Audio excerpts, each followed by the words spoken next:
আপনি এই অ্যাড্রেসটা একটু বলতে পারবেন? রাস্তার মোড়ের দিকে মিশু!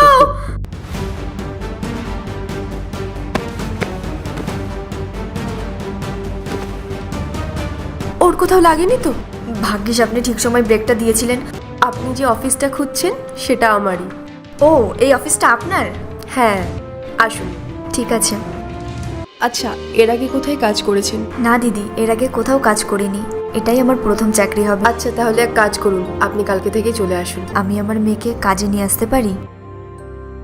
হ্যাঁ, নিশ্চয়ই আনতে পারেন, কিন্তু বাড়িতে ওর দেখাশোনা করার মতো কেউ নেই?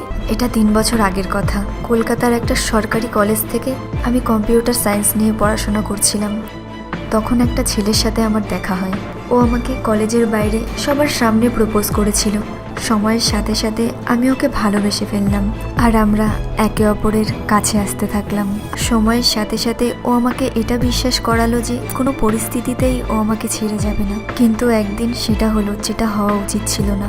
আমরা একে অপরের অনেক কাছে চলে এসেছিলাম, আর কিছু মাস পরেই আমি জানতে পারলাম যে আমি প্রেগনেন্ট। ও বলল যে তুমি করিয়ে নাও। এমনকি ও এটাও বলল যে কে জানি এই বাচ্চা আমার না অন্য কারোর। আর ও আমাকে ছেড়ে চলে গেল। বাড়ির লোকের কাছে আমি যেতে পারতাম না, কারণ তাদের সাথে ঝগড়া করেই আমি এই কোর্সে অ্যাডমিশন নিয়েছিলাম। ওদেরকে কি বলতাম যে আমি পড়তে গিয়েছিলাম আর এসব করেছি? কোনো ব্যাপার না, তুমি ওকে তোমার সাথে আনতে পারো।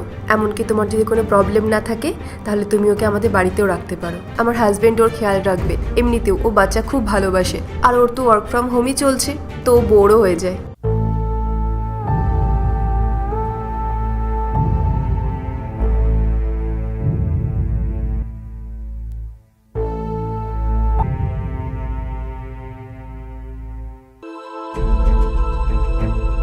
ও তুমি? মিশু খুব মিষ্টি মেয়ে, সারাদিন একটুও জ্বালায় না। আসো, ভেতরে আসো। কোথায় ও? ওই তো আমার হাজবেন্ডের সাথে খেলছে। মিশু!